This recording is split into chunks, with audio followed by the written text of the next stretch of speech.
আমার যুবক জন্য বাবা মায়ের মতো জীবন বসে তা প্রভু বলেছেন মহান তিষ্ঠাপি বন্ধুকে নবীনম হৃদয়ান অচল মধ্যস্থ যত্ন রায়ণী তত্ত্ব তিষ্ঠাপি নারদ।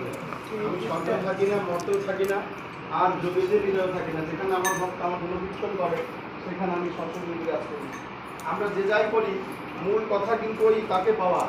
এখানে বাড়ি গাড়ি টাকা পয়সা সংসার ছেলে মেয়ে এই কারো কেউ না।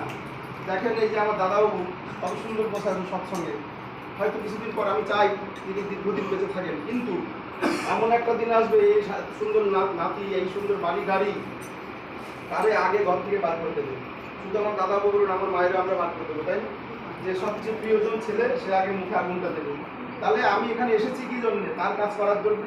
ঠাকুর অনুকূলচন্দ্র একটা বাড়িতে বলছেন হাসবে খেলবে লুটবে মজা যা ইচ্ছা তাই করবে সব, আর মাঝে মাঝে বলবে ডেকে দয়া করো হে কেশব, কেশব কি তোমার বাপের কেনা? কান ধরে টেনে আনা, সে যে শক্ত 16 আনা না দিলে ধরা দেয় না। তাহলে আমাকে পাঠিয়েছেন তার কাজ করার জন্য। ভগবান শ্রীকৃষ্ণ বলছেন জীব কৃষ্ণের নিত্যদাস যবে ভুলে গিলা মায়া পিছাসী তার গলায় বান্ধিলা। মায়া পিছাসী মানে মায়া মানে এই টাকা পয়সা ধন জন বাড়ি গাড়ি এই সবের প্রতি যে আবার টান, এইটাই বলে মায়া। আর এই মায়ার থেকে আমরা কিন্তু রহিত হতে পারি না, মানে এখান থেকে মুক্ত হতে পারি না।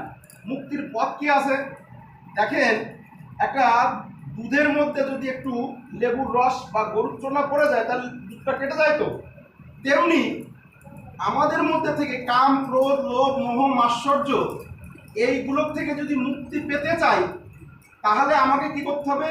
সকাল সন্ধ্যায় প্রার্থনা করতে হবে, সদ্গুরুর নাম গ্রহণ করতে হবে, সকাল সন্ধ্যায় প্রার্থনা করতে হবে, আর টিপির কাজ করতে হবে। বর্তমানে আমাদের কিন্তু যাগযজ্ঞ করার সময় নাই।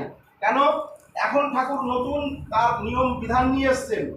একবার আপনারা সবাই জানেন প্রিয়নাথ দা আসামের একজন বিখ্যাত ঋত্বিক, তাকে বর্দা গাড়িতে করে নিয়ে বলছে চল একটু ঘুরে আসি।